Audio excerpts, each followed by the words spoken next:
Hola, ¿qué tal? Vamos a hablar hoy día de radiación ultravioleta, una aproximación prácticamente a la terapia por ultravioleta inherente al desempeño que tiene el kinesiólogo en esta faceta de la aplicación de agentes físicos terapéuticos.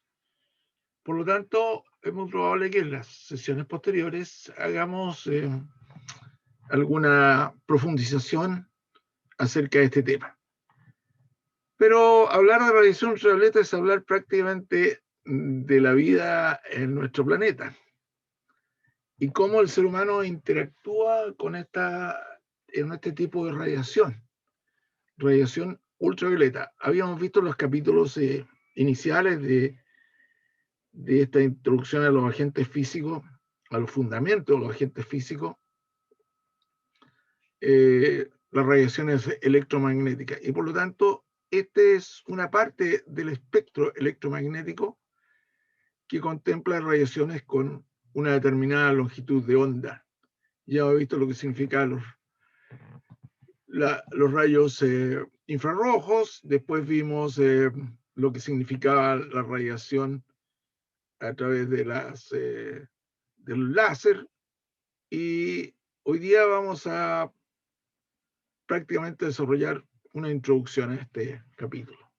Vamos a ver dónde está ubicada la radiación ultravioleta en nuestro espectro. Como vemos, aquí la fuente natural, que la conocemos desde que nosotros prácticamente nos exponemos a la naturaleza, ¿no es cierto? Y del cual ya hemos hablado acerca de las leyes de la radiación del Padre Sol.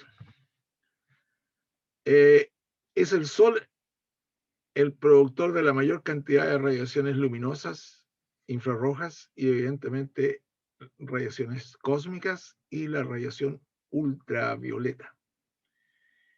Y como vemos siempre, esta radiación ultravioleta, paradigmáticamente digo, vemos, lo que vemos es que viene mezclada, ¿no es cierto?, con la luz visible, porque la radiación ultravioleta no se ve, al igual que los infrarrojos tampoco los vemos.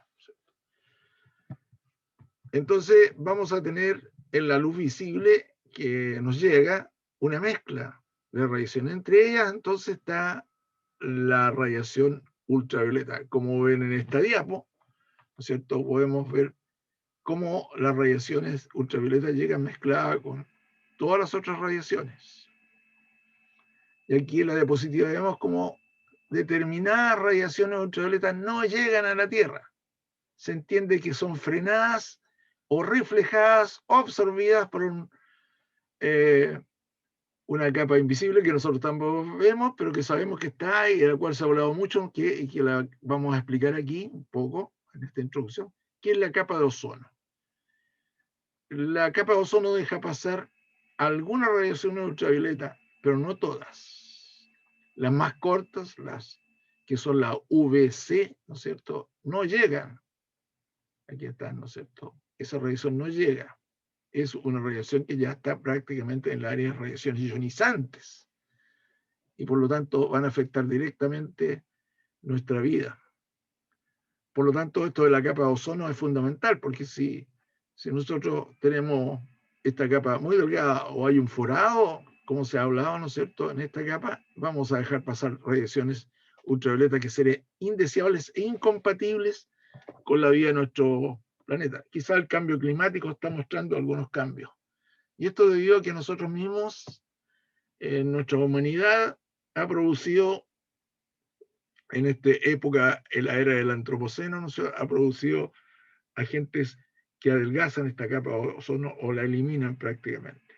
Entonces estamos recibiendo aproximadamente mucha radiación ultravioleta indeseable, y cada vez las radiaciones de onda mucho más corta son evidentemente más peligrosas. Por lo tanto, la incidencia en enfermedades que afectan directamente nuestra piel ha ido cambiando.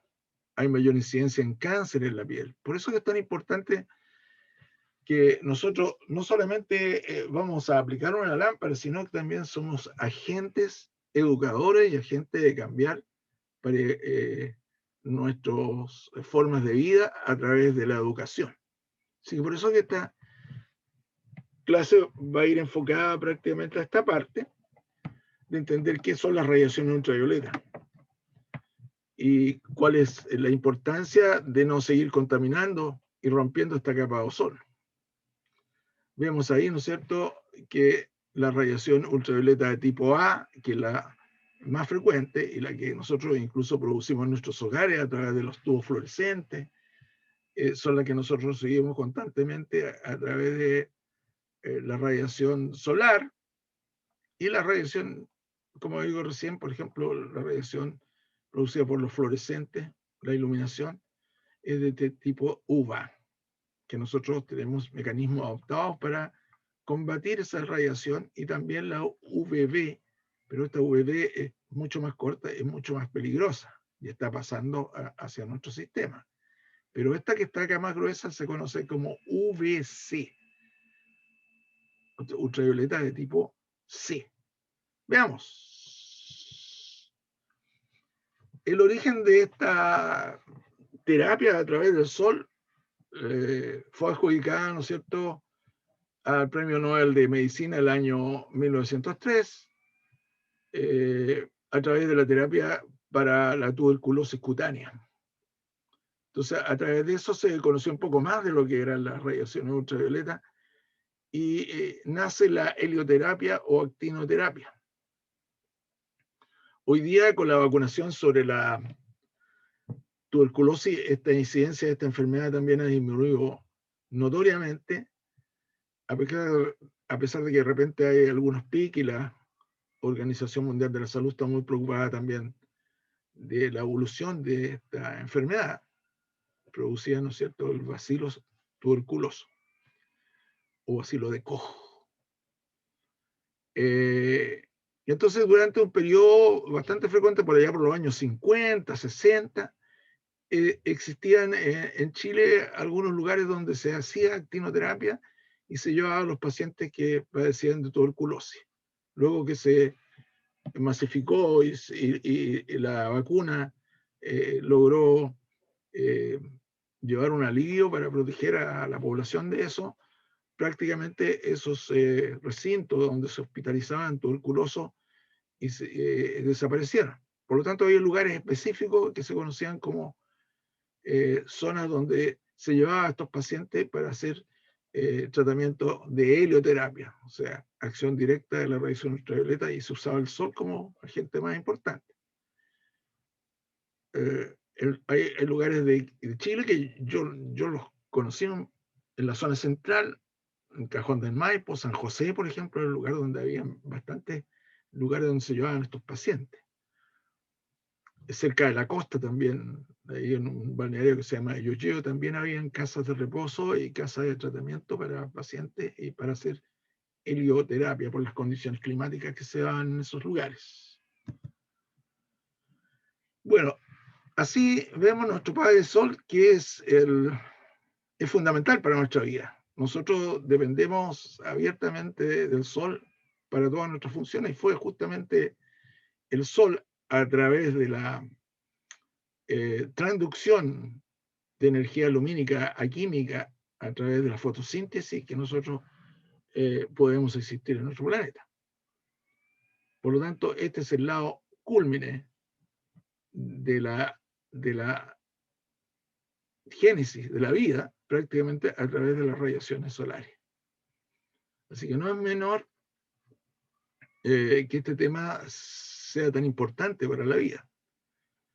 Dio el nacimiento y tiene que ver con todo el equilibrio ecológico del ecosistema, cosa que se ha puesto bastante en duda este último tiempo debido justamente a la acción contaminante que ha producido el mismo hombre para hacer que estas radiaciones que estaban equilibradas, ¿no es cierto?, se conviertan en un agente peligroso ahora, que incluso amenaza la vida de todos los seres del planeta, porque la radiación llega a las capas de la Tierra, ¿no es cierto?, y llega a las aguas, y nosotros hacemos cambiar el plancton a través de estas radiaciones. Y, lógicamente, esto afecta la vida de todos los animales, porque esto es un ecosistema, no debemos olvidarlo a eso. Entonces, la acción de la mano del hombre, por eso se habla de que la mano del hombre ha producido su propia desgracia. Es lo que conocemos como la era del antropoceno. Desde que se planteó aquí, nació el homínido, se paró y empezó a elucubrar una serie de cosas, y esto evidentemente se ha desnivelado la cosa. Se ha producido una cosa sobre la cual estamos muy preocupados. El hombre ha producido su propia guillotina, prácticamente.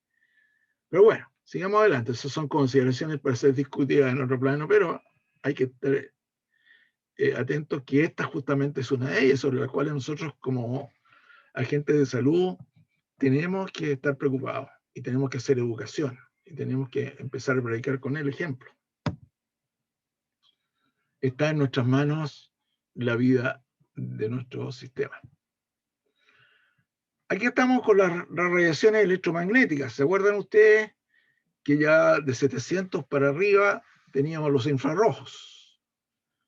Y hacia abajo, hacia lo que completaba el espectro visible, estaba el color azul, violeta y luego el ultravioleta. Y ahí tenemos estas radiaciones, y estas son las radiaciones de ultravioleta y su clasificación: ultravioletas de tipo A, ¿no es cierto?, que son las más benignas y las que están en relación siempre presentes en nuestro sistema, y que nosotros diariamente a través de la iluminación de nuestras casas producimos ese tipo de radiación también.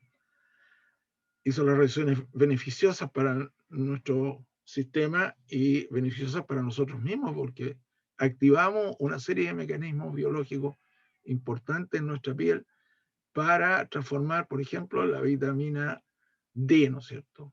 Tenemos una provitamina en nuestra piel y que la activamos a través de esta radiación. Seguramente más adelante vamos a volver a tocar este tópico. Tenemos las VA, 320 a 400 nanómetros. Esas son las de onda larga, ultravioletas de onda larga, VA. Luego tenemos la VB, que tiene mucho más energía y que tiene 290 a 320 nanómetros, ¿no es cierto? Y que también eso llega a través de la radiación solar, pero frenada, o sea, una menor cantidad, ¿no es cierto? Y por lo tanto, el hecho de que haya, como decía antes, adelgazamiento de la capa de ozono hace que esta radiación esté llegando con mayor intensidad hoy día. Y finalmente tenemos la VC, que prácticamente no llega a nuestro sistema. Debería no llegar, pero el hecho de que no haya una capa que la retenga está pasando, y esta es la más peligrosa de todas, porque esto va directamente a perjudicar el núcleo de la célula, por lo tanto interviene sobre el ADN de nuestras células, y ahí pueden producir mutaciones, y es el origen más rápido del término prácticamente del equilibrio sistémico.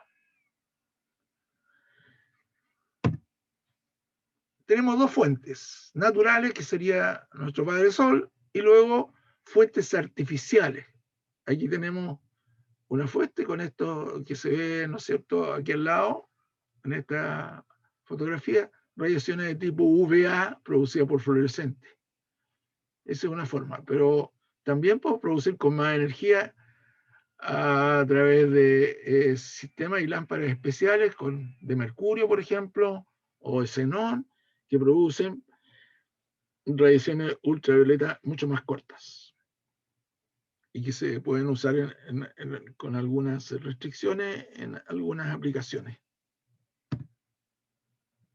Esto lo conocemos, nosotros sabemos que hay un sistema que nos permite entregar a veces esta cosa estética y funcional, muchas veces de baños solares en hornos luminosos, que serían estos, con fluorescentes, muchas veces usado cosméticamente para broncearse. Después vamos a dar explicación a cada una de estas cosas que estamos hablando respecto al bronceado, por ejemplo. La radiación ultravioleta. ¿En qué consiste esta radiación ultravioleta? ¿Para qué se usa? Son radiaciones, como dijimos anteriormente, invisibles. pero tienen una acción fotoquímica.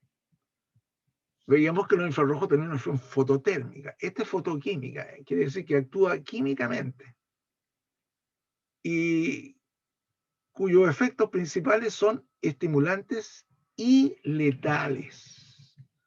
¿Cuáles son los efectos estimulantes? ¿No es cierto? Yo estimulo una serie de fenómenos importantes con el sol y uno de ellos justamente la fijación de la vitamina, la estimulación de la vitamina D para que actúe en nuestro sistema, a través de la fijación del calcio, por ejemplo, en nuestro cuerpo. Y luego la letal, o sea, la que puede producir acciones letales beneficiosas, alguna de ellas, ¿no es cierto?, es la muerte de microorganismos patógenos. Uno puede, a través de la ultravioleta, usarla artificialmente para desinfección, por ejemplo. Hoy día incluso se han publicado estudios acerca de la acción desinfectante que esto tiene, ligada justamente ahora con la cosa del COVID. Ya hay publicaciones ya interesantes algunas, pero eso está, como dice, está en curso. Noticia en curso. Fuente de generación, ya dijimos que habían artificiales y naturales. Ahí están las artificiales abajo, lámparas de carbón, mercurio, otras. Y las naturales, por supuesto, nuestro Padre Sol. A ver, aquí hay algo interesante de tener en cuenta. La radiación solar que alcanza la superficie de la Tierra, aproximadamente el 40% son infrarrojos. Gracias a eso nosotros sentimos calor, ¿no es cierto? Lógicamente que ya hemos hablado un poco de eso respecto a la ley de la intensidad de la radiación, ley de Kepler y la ley de Lambert.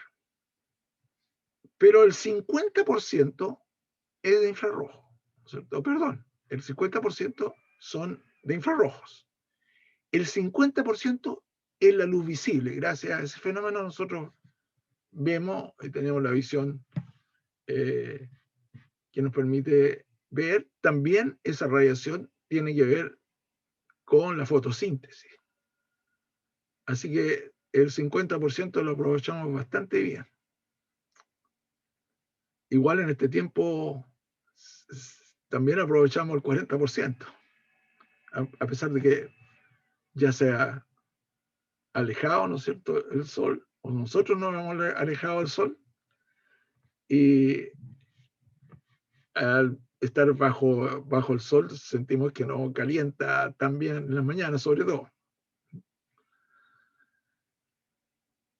El 10% de las radiaciones son ultravioletas. Interesante eso, porque de esos, un 10% son UVB. ¿Se acuerdan que dije que ya tienen mayor energía? Hay que tener mayor cuidado con ellos. Y el 90% son UVA, ultravioleta de tipo A. Por lo tanto, este desequilibrio que se está produciendo por las emisiones y la concentración de las radiaciones, el cambio que pueden haber en estos porcentajes, es vital, es sensible para la vida y el equilibrio de nuestros ecosistemas. De ahí la importancia de la contaminación que se lleva a cabo y que la vamos a explicar un poquito más adelante.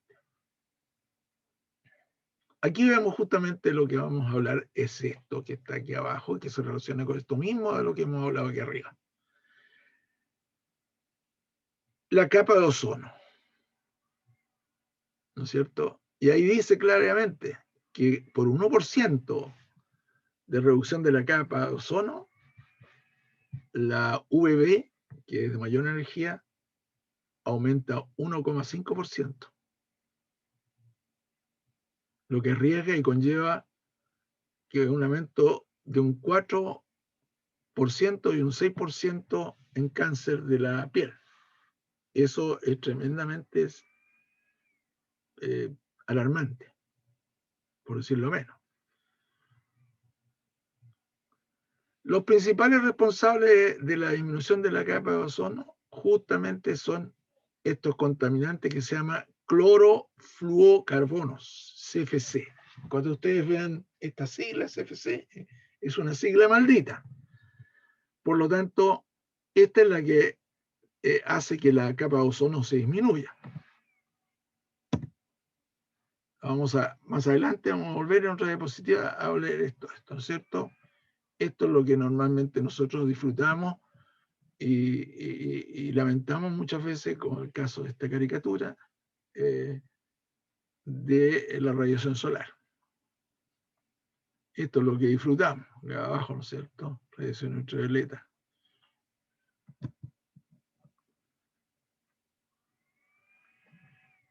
Todas las radiaciones de tipo peligroso debían ser absorbidas en la estratosfera por el ozono. Eso es lo que debe ocurrir. Por lo tanto, eso es bastante sensible. Y la contaminación a través del clorofluorocarbono, ¿no es cierto?, hace que esta cosa no funcione. Y ¿no es cierto?, estamos recibiendo, como vimos la cifra anteriormente, radiaciones ultravioletas peligrosas, no compatibles. No queremos llegar a esto. Por lo tanto, una de las cosas más importantes es tener en cuenta que nosotros siempre nos estamos protegiendo y nuestro sistema se protege de las radiaciones ultravioletas de tipo A, de los infrarrojos y de algunas cosas de la UVB. Y eso es a través, ustedes ya conocen las capas de la piel, ¿no es cierto? La idea es que la piel se genera a través del estrato germinativo, que está en ese límite entre la epidermis y la dermis. Están las papilas dérmicas, donde se produce el estrato, donde se forman las células que epitelizan. En la epidermis, nosotros tenemos un sistema de protección natural, que serían los cromóforos o sustancias cromóforas llamadas melanina. Tenemos unas células que se llaman melanocitos, que producen un pigmento, que se llama melanina.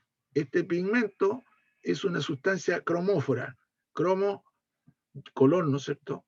Absorbe esas radiaciones y protege a las capas más internas. Y eso tiene que ver también con las zonas donde hay más sol, por eso que las pieles se clasifican incluso a través de la disposición que tienen algunos seres humanos a tener mayor cantidad de melanocitos y dispersar mejor la melanina en las capas de la piel.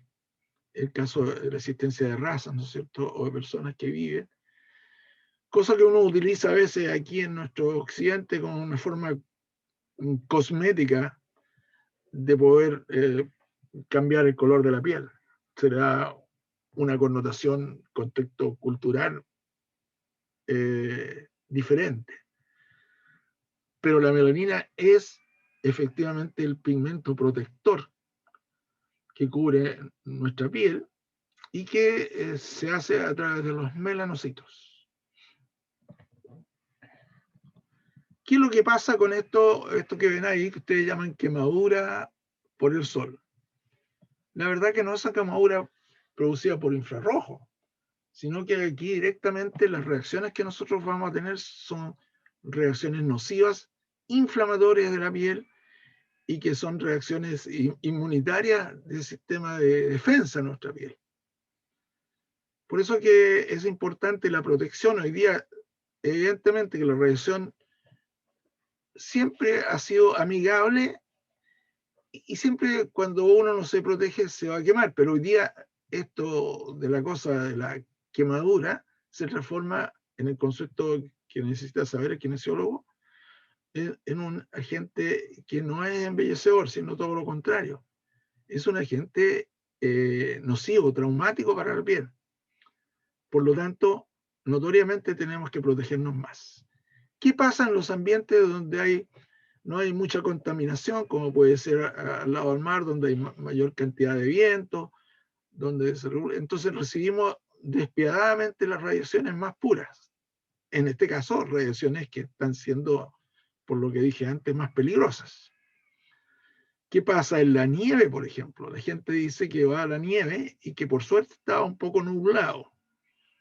y que lo que le pasó, porque llegó rojo, entero, como camarón, ¿no es cierto?, como se dice coloquialmente, es porque la verdad que sufrió una agresión y no se quemó con el airecito, como dice la gente a veces cuando va a la playa, ¿no es cierto?, o va a la nieve sobre todo, que puede haber un día semi-nublado, pero la radiación ultravioleta llega igual. Lo que no llega muy bien son los infrarrojos, pero la radiación ultravioleta llega. Y en la nieve es más peligroso todavía. ¿Por qué?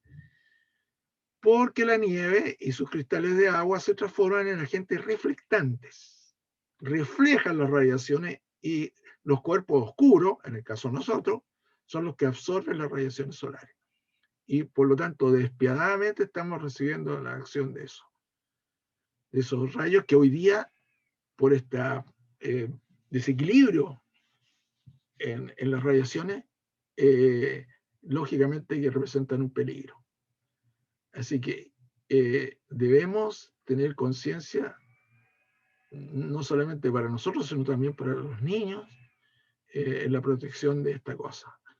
Por eso se implantan hoy día bloqueadores solares y reflectantes, pantallas solares, así que no debemos escatimar esfuerzos en protegernos a través de estas defensas que pueden ser los bloqueadores solares, ¿cierto? Y usar bloqueadores de buena calidad para producir esto.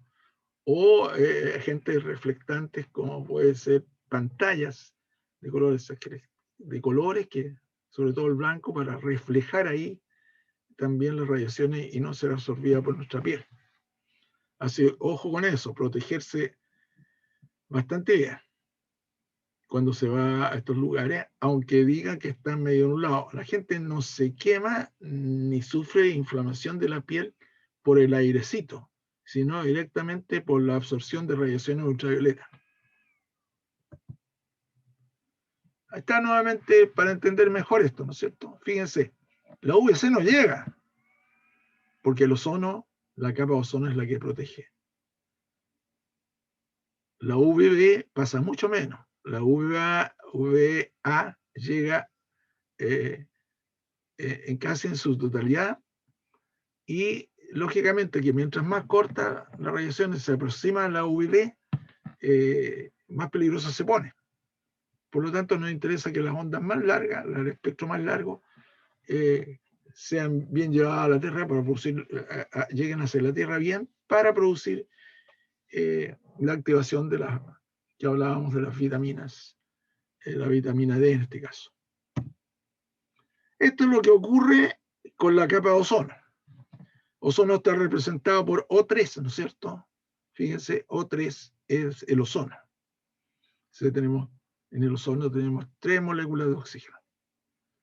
Y estos son los fluorocarbonos, que lo que producen los fluorocarbonos le sacan un oxígeno al ozono.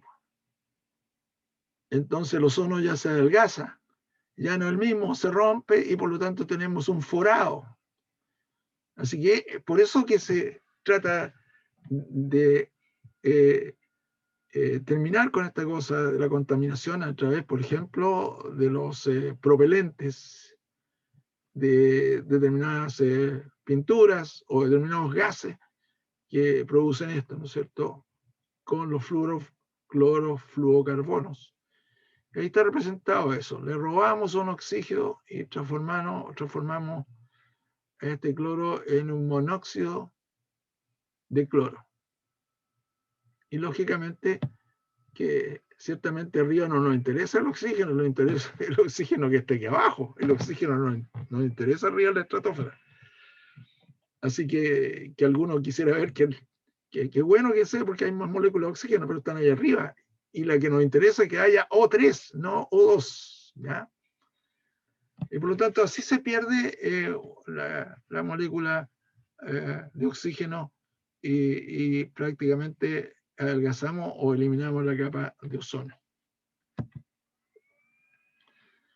Así que una forma de protegerse es justamente no usando más estos propelentes. De todas maneras, ya prácticamente han desaparecido, pero sí está toda la contaminación, ya lo sabemos, a través de otras cosas, pinturas, los derivados del petróleo también, todas las cosas que produce esta situación.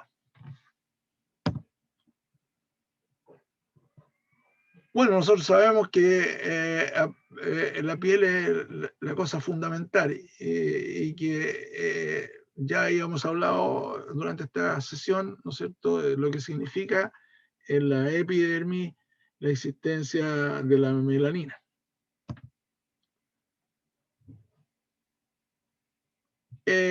Y que tenemos un estrato germinativo que es el que debemos proteger, ¿cierto? Porque esa es la base y debemos protegerle de las células que van cambiando los estratos hasta llegar hacia arriba a la capa más superficial.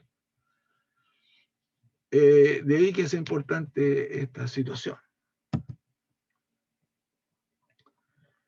El envejecimiento de la piel aquí se produce, porque también hay envejecimiento, deshidratación de la piel, una serie de cosas que tienen que ver con el envejecimiento de la piel. Acuérdense que, ¿no es cierto?, que el colágeno de la piel juega un papel fundamental y la elasticidad de la piel debe también a los proteoglicanos una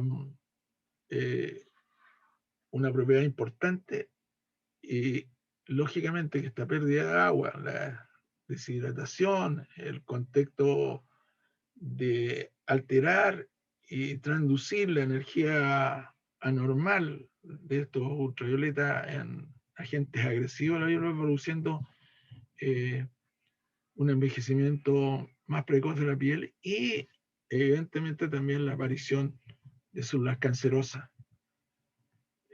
Siempre que uno ve estas situaciones de concentración de melanina en determinados puntos, debe tener cuidado. Estas se transforman en lo que se llaman lunares o nevos, ¿cierto? Un nevo verrugoso que pica y que crece debe ser visto porque estamos frente a la condición de la probabilidad de un melanoma que tiene como condición también el multiplicar esto, ¿no es cierto? Producir metástasis hacia a otras zonas del cuerpo. Si no es que haya ahí nomás el problema. Puede producir células cancerosas que emigran, produciéndose esta cosa siniestra que es el cáncer.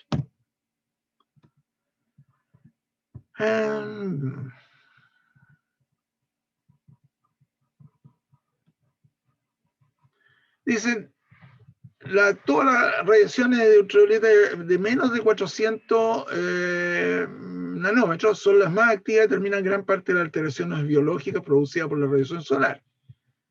Entre 400 y 320 nanómetros facilitan la formación de melanina y la pigmentación cutánea. O sea, esas radiaciones van a producir una reactividad en nuestro cuerpo que va a ser un mecanismo de protección. Ojalá todas estuvieran en ese contexto. Las radiaciones cuando llegan entre 320 y 290 son las responsables de las quemaduras solares y también son responsables del paso de la vitamina 2 a la vitamina D3, que es la que nosotros normalmente transformamos, ¿cierto?, a través de esa radiación benigna y esa reacción tan importante, esa transducción energética tan importante para producir la activación de la vitamina D3. Hoy día se habla mucho de la deficiencia de la vitamina D, ¿no es cierto? Se han escuchado ustedes que tiene que ver con una serie de problemas de salud. Y es seguramente porque la gente ahora, al saber que las radiaciones solares son más peligrosas, se ha cubierto y poca gente sale despreocupadamente, usa algunos sistemas para bloquear todas las radiaciones ultravioletas y por lo tanto se va produciendo un déficit de este cambio de vitamina D2 a D3. Antes la gente que vivía en lugares donde la radiación solar estaba corto tiempo, como puede pasar, ¿no es cierto?, en los polos, se usaba la radiación solar a través de lámparas para combatir algunos problemas óseos, como era el raquitismo producido por déficit de la transformación de la vitamina D2 en D3. Pero hoy día, junto con las primeras vacunas que recibimos, como son las Sabin para la polio, todos los bebés reciben una dosis de vitamina D3 a los pocos días de nacer y que se puede repetir durante el periodo primer año de vida para protegernos del déficit que puede ocurrir de vitamina D3 y así evitar todas las secuelas que pueden ocurrir a nivel óseo y de otros sistemas también. Bueno, aquí tenemos una serie de beneficios que aportan la radiación solar, que tiene que ver con también la mezcla que nosotros tenemos con los infrarrojos. Y que la exposición puede producir algún tipo de lesiones en la piel, que como dije yo, son lesiones traumáticas de la piel, producidas por los efectos fotoquímicos que tiene la radiación solar y el hecho de producir un efecto traumático en la inmunidad de la piel y producirse esta serie de fenómenos que serían lo que llamamos quemaduras solares, malamente llamado así, ¿no es cierto? En el caso de la radiación ultravioleta.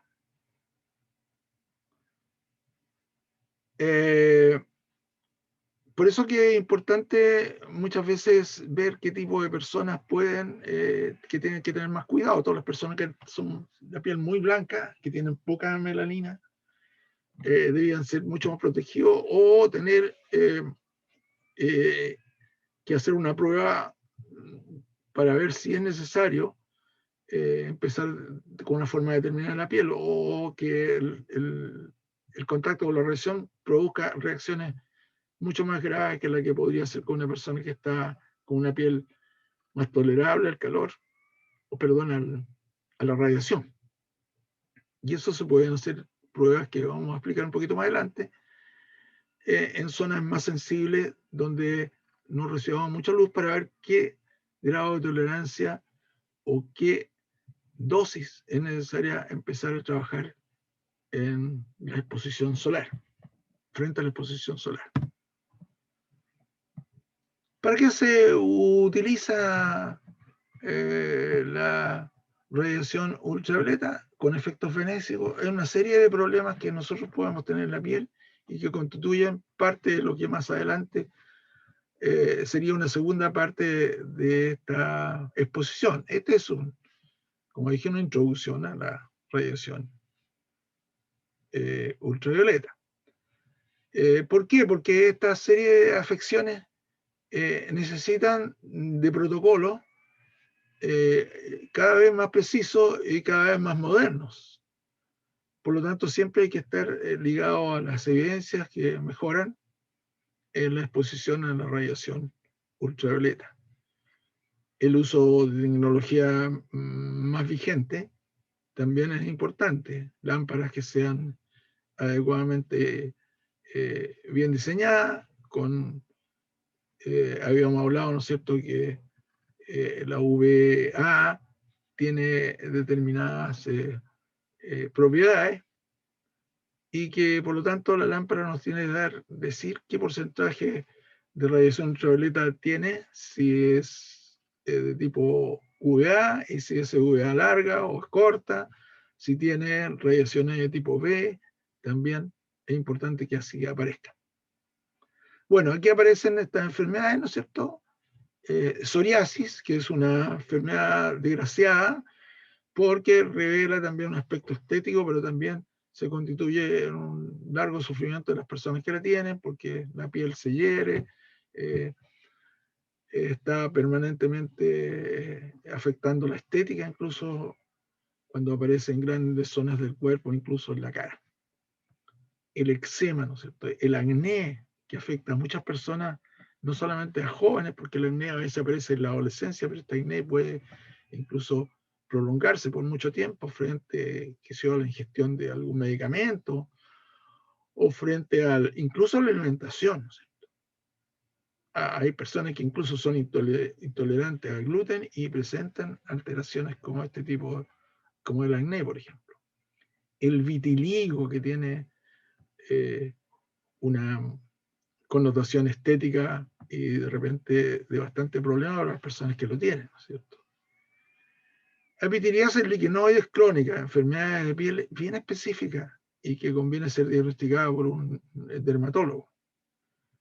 Desórdenes de fotosensibilidad, hay pacientes que no pueden exponerse por una serie de factores, incluso hay medicamentos que profundizan la sensibilidad de la radiación ultravioleta, así que absorben con más facilidad la radiación ultravioleta.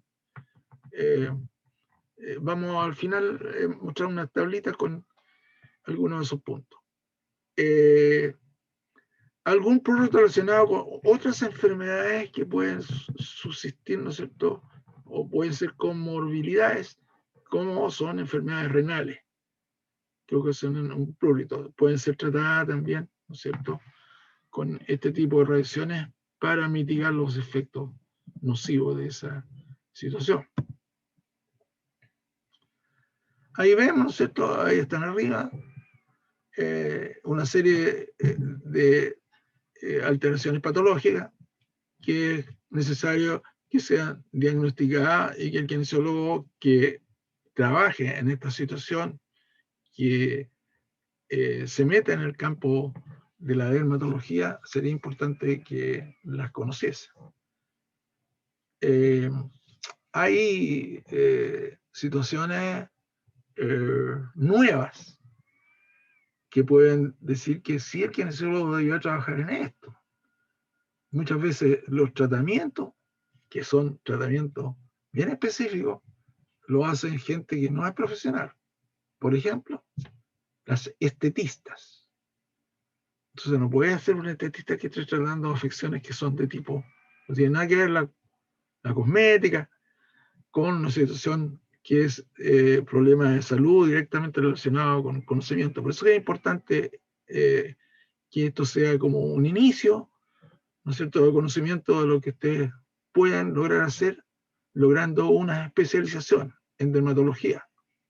Sería muy importante.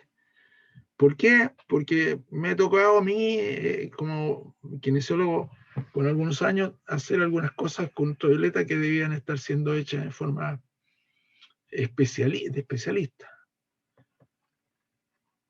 Yo no soy especialista en dermatología, por lo tanto, lo poco que haga, tengo que hacerlo mejor. Y por lo tanto, es necesario conducir el trabajo del kinesiólogo a la especialización para trabajar en dermatología, un campo que todavía, incluso yo creo que está prácticamente virgen en nuestro medio. Esto sí que es importante también. El manejo de cicatrización de heridas. Me ha tocado, en el comienzo de mi profesión, tener acceso a una lámpara extraordinariamente buena que tuve al comienzo, que era una lámpara alemana, porque en Europa se usaban para terapia física. Me tocó la suerte de tener una máquina de ese tipo y no solamente la usaba para tratamientos, por ejemplo, en escalas de pacientes que hacían escalas por ser tetraplégicos, por ejemplo, ¿cierto?, en las zonas de presión ósea, como eran trocánteres, sacro, zonas calcáneas, para trabajar en cicatrización de herida. Los pacientes que deben tener mucho cuidado, algunas personas, exponerse al sol o ser tratadas por kinesiólogo por otras afecciones en la piel que estén consumiendo estos medicamentos que aparecen ahí, y después vamos a mostrar otro poquito más. Sulfas profundizan, se ponen más sensibles las personas que pueden estar tomando sulfa, tetraciclina, quinolona, sales de oro, ¿cierto?, para combatir, por ejemplo, la gota. Si el paciente tiene gota, hay que decirle, oye, no se exponga a la radiación ultravioleta de ningún tipo, ni siquiera la que tiene en la casa, como estos fluorescentes con que se ilumina. Aquí hay otros medicamentos, quinina, fenotiacinas y fenotiacinas, y una crema que se conoce, un producto que se conoce el nombre Soralen, que se usa justamente para mejorar la fijación de la radiación ultravioleta en la piel en pacientes que tienen psoriasis. Deben consumir este medicamento, es Soralen. Estas enfermedades que tenemos aquí, ¿no es cierto? Aquí vemos esto, que si no lo conocen, se llama vitiligo. Hay erupciones, eczema, y estas manchas producidas por algunas enfermedades también de pigmentación de la piel. Obviamente que hay personas que no tienen pigmento, como el caso del albinismo, que deben evitar la exposición a las radiaciones solares.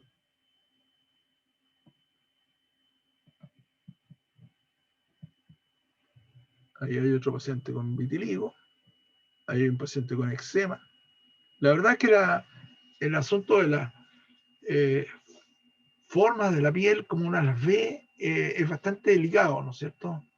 Porque tiene que ser diagnosticada por un médico, por un especialista incluso, dermatólogo. Porque según la apariencia, la vesícula, la forma, las enfermedades cambian mucho. A uno le puede decir, no, si te parece una alergia, tiene un prurito importante, qué sé yo. Puede ser una enfermedad mucho más complicada, por lo tanto es importante el diagnóstico médico frente a cualquiera de estas situaciones. Este es un vitiligo, ¿cierto? Cosa que afecta mucho a la psique de las personas.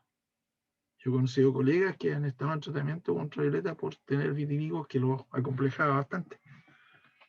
Era una cosa que tiene que ser tratada en su dimensión. Y ahí se usan sensibilizantes para producir mejor absorción de la radiación ultravioleta y así mejorar la pigmentación. O sea, que los melanocitos funcionan mejor. Se fijan, hay una serie de reacciones en la piel que muchas veces uno no sabe lo que son, por eso que el diagnóstico es sumamente relevante. Psoriasis, esta cosa desgraciada de la psoriasis que ahí la vemos, ¿no es cierto? Los que la padecen, lógicamente que la lamentan bastante. Esto es lo que muchas veces hemos visto en alguna situación, alguna persona, algún conocido, un familiar, es lo que la psoriasis, lógicamente que el impacto emocional es tremendamente grande.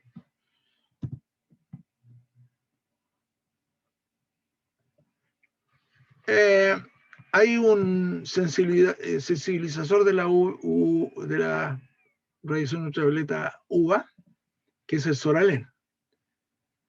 Y eso se usa para producir un efecto positivo en algunas personas que están en tratamiento, por ejemplo, del mismo psoriasis.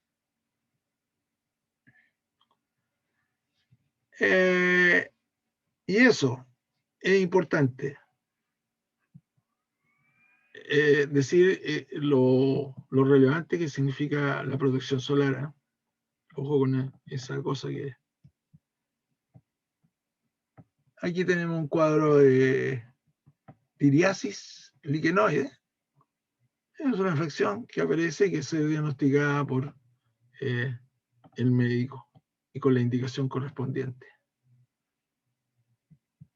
Estas cosas que nosotros hemos visto, ¿cierto? Y esto es lo que no quisiéramos decir.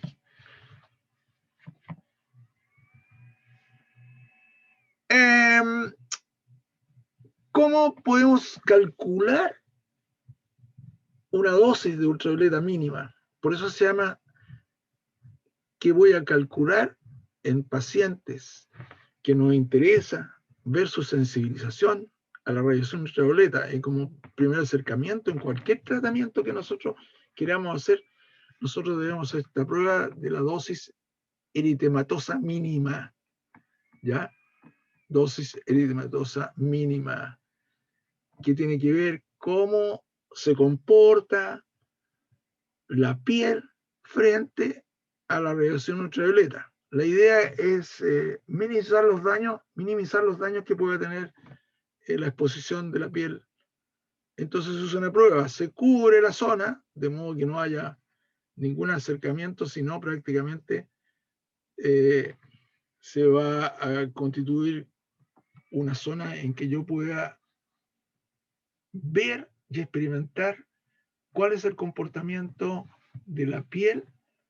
En este caso voy a usar una piel que no esté expuesta al sol, que en este caso específico para hacer las pruebas se utiliza el antebrazo, ¿no es cierto? Y coloco aberturas mínimas, de modo que la radiación solar llegue ahí solamente con eso. Vamos a ver si está más adelante esto, ¿no es cierto?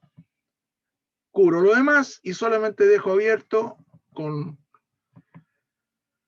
unos cuadraditos o agujeritos que no sean más allá de una moneda de estas de 500 pesos o estas monedas antiguas de cobre, ¿no es cierto? Esa es la abertura más grande que puedo tener de los hoyitos que se colocan en esta plantilla. Y esto lo voy destapando o cubriendo y pesco un cronómetro para ir marcando los tiempos de exposición. El último en liberarse es el de menor tiempo. Ahí empiezo con 240 segundos, 120, 60 minutos, quiere decir un minuto, y finalmente el de 30 segundos, medio minuto, que lo libero finalmente. Voy corriendo esta planchita hacia abajo, ¿no es cierto? Esto, destapando de a poco. Y voy llegando a la última, que sería de 30 segundos. Por lo tanto, este es la de menor tiempo. Volvamos hacia atrás. ¿Qué es lo que debe aparecer en la piel? Después que yo pongo de esta forma al paciente, tapado completamente, por lo demás cubierta la cara, con unos buenos lentes, porque aquí vamos a hablar de otro problema que se suscita con la radiación ultravioleta, debo cubrir toda la piel. Y a las 8 horas cito al paciente nuevamente, o 24 horas, para ver cuál ha sido la reacción en esa piel, en este caso en el antebrazo, ¿no es cierto? Piel que no está nunca expuesta al sol y por lo tanto voy a ver cómo se comportan los melanocitos ahí y cuál es la reacción de mi cuerpo frente a esa radiación. Lo demás, el paciente está cubierto, incluso la cara tapada, que si la radiación está con todas las leyes que nosotros vimos de la ley de Kepler y la ley de Lambert, o sea, la lámpara se coloca perpendicular a la piel que yo quiero testear, en este caso el antebrazo, ¿no es cierto? Y a la altura de 60 centímetros a 1 metro la coloco cayendo perpendicularmente para ver qué es lo que pasa con la ley de Lambert. La intensidad de la radiación, ¿no es cierto?, es directamente proporcional al coseno del ángulo. Y tengo la intensidad mayor ahí. Y caigo directamente sobre la piel, en este caso los agujeritos de la piel, de la prueba del cartón. Entonces eso es fácil de fabricar en cosas con una cartulina y enseguida se va destapando eso, según el cronómetro con la tabla que vimos más adelante. ¿Qué es lo que voy a encontrar a las 24 horas? Algunos están más inquietos, lo pueden hacer a las 8 horas. Debería tener esta reactividad. Eritema de primer grado mínimo, es decir, un enrojecimiento de la piel. En ese agujerito, ¿no es cierto?, donde encuentro el eritema de primer grado o mínimo, eso es, enrojecimiento solamente en ese agujerito. Luego, cuando cualquiera de los sistemas me revele que existe un segundo grado, que sería el agujerito, o sea, la reacción mínima, media roja, pero mucha escamación. Finalmente, en el tercer grado, intenso rojo, mucha escamación, e incluso si levanto para verlo, en ese agujerito está la piel un poco levantada. Y finalmente el eritema de cuarto grado o destructivo, voy a tener una aflictena, o sea, una ampolla. Es decir, eso es lo que yo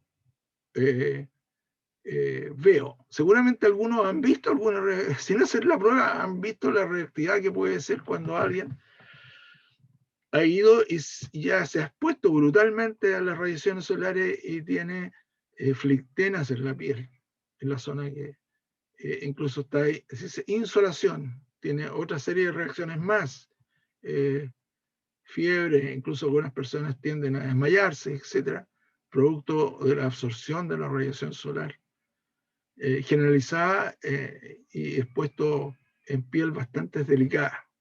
Por lo tanto, el hacer una prueba de este tipo en personas que son muy blancas o en personas que han estado mucho tiempo sin exponerse al sol, debería, ¿no es cierto?, uno hacer esta prueba. Esta es la dosis, el cálculo de la DEM, dosis eritematosa mínima. Y lo veo acá, ¿no es cierto?, en este descubrimiento. Ya ahí voy viendo los grados y en cuántos segundos se produjo, qué sé yo, la dosis de eritema mínimo de primer grado, segundo grado, tercer grado, o la de cuarto, la destructiva. ¿No es cierto? Son los segundos y la tolerancia de mi piel frente a la exposición. Por eso se hace en la zona donde no estoy expuesto al sol, como puede ser esta, ¿no es cierto? Y el daño está remitido solamente a esas zonas, bien pequeñas.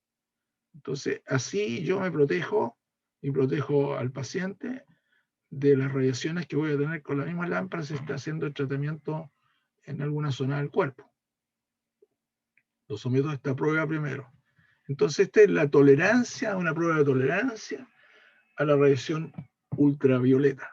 Imprescindible hacerla cada vez que uno se va a exponer a las radiaciones.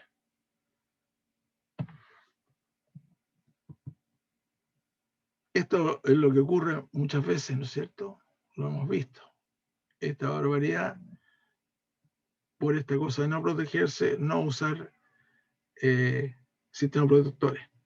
Y no solamente el sistema protector va a tener que ver con las radiaciones solares que se hacen en la piel, sino también nuestros ojos.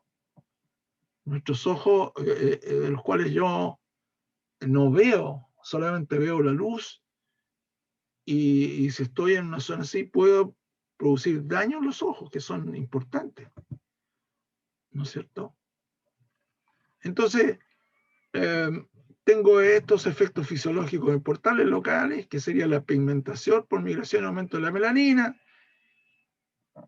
Puede aparecer un eritema tardío o duradero, que es lo que pretenden algunos, que se vaya la melanina esparciendo y le da ese tono cultural, estéticamente de bronceado, entre comillas.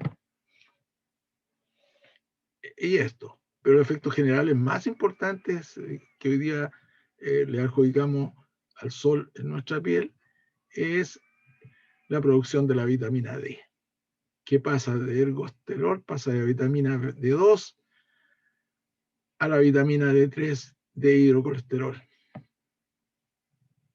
a vitamina D3, que es imprescindible para la fijación del calcio en nuestro hueso. Esto es importante lo que hablaba de los ojos, ¿no es cierto? Puedo tener una fotoqueratitis, que es lo que más es frecuente, ¿no es cierto?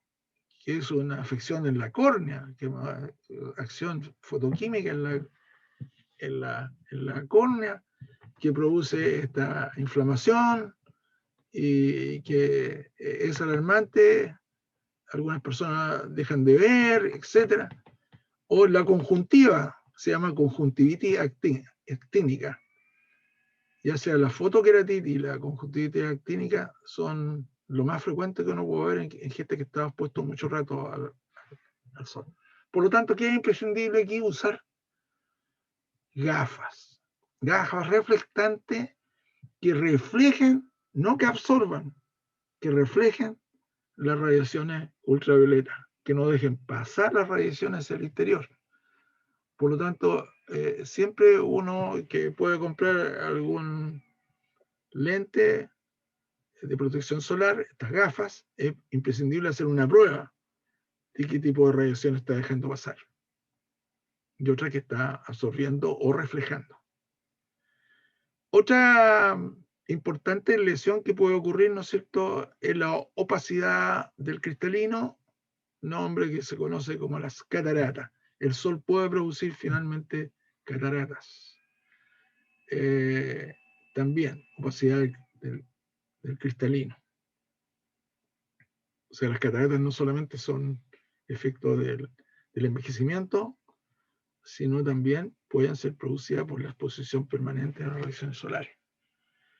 Por eso que hoy día es imprescindible el cubrir no solamente la piel, sino también cubrir con de estas llegadas anormales de la radiación ultravioleta, cubrirlos con una gafa adecuada y bien acreditada en su eh, eh, reflexión o absorción de radiaciones peligrosas. Y finalmente, esto que puede ocurrir y que ya se menciona también en el uso de radiaciones más energéticas, como puede ser la radiación láser, los escotomas. ¿Qué significa un escotoma? Un punto ciego, o sea, un daño en la retina. Un escotoma es irreversible.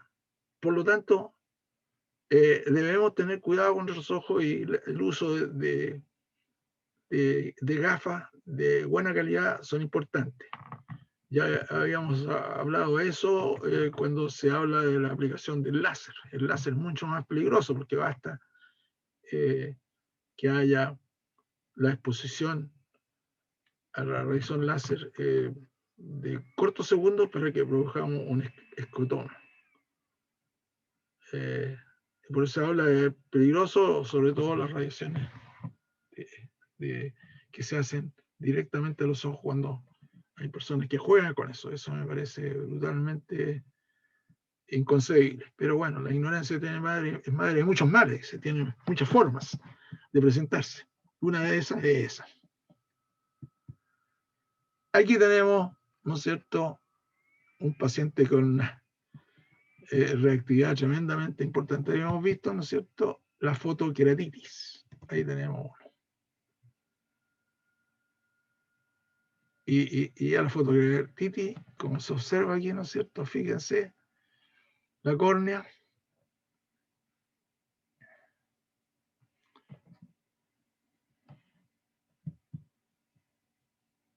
Ahí tenemos una conjuntivitis actínica. Eso es frecuente ver en las personas que han estado mucho rato al sol. Y esto que vemos aquí es una catarata, opacidad del cristalino. Una catarata. Esta es la famosa catarata, ¿cierto?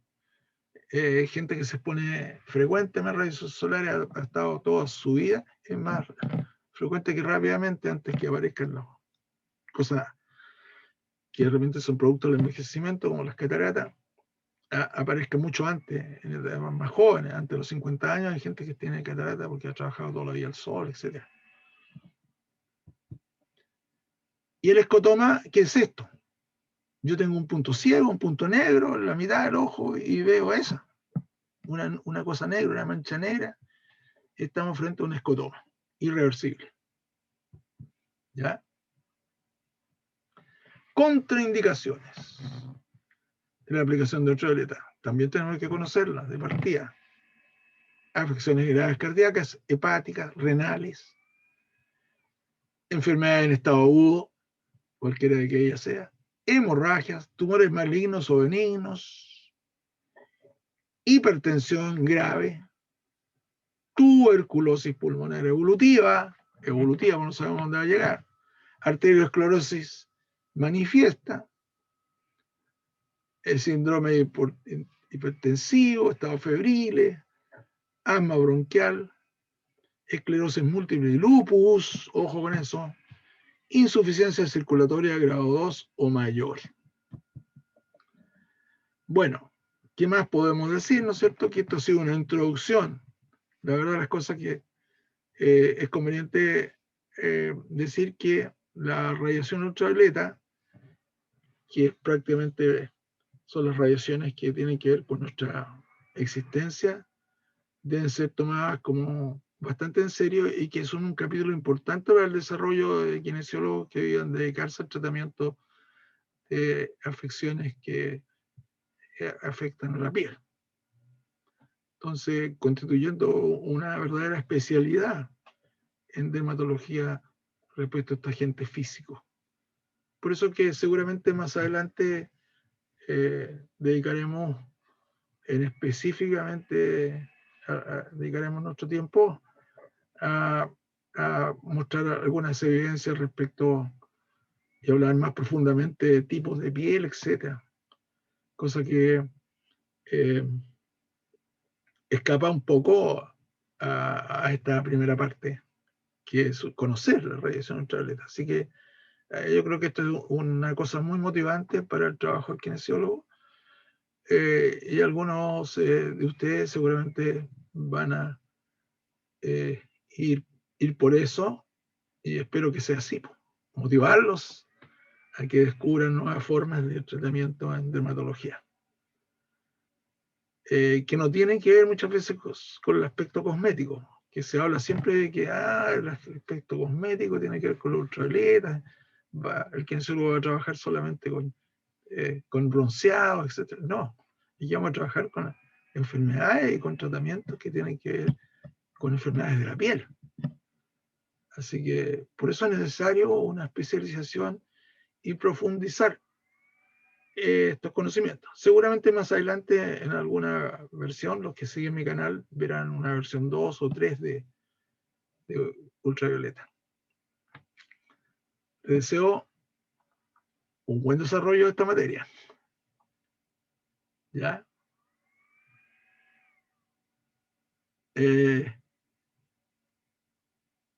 Nos vemos, chicos.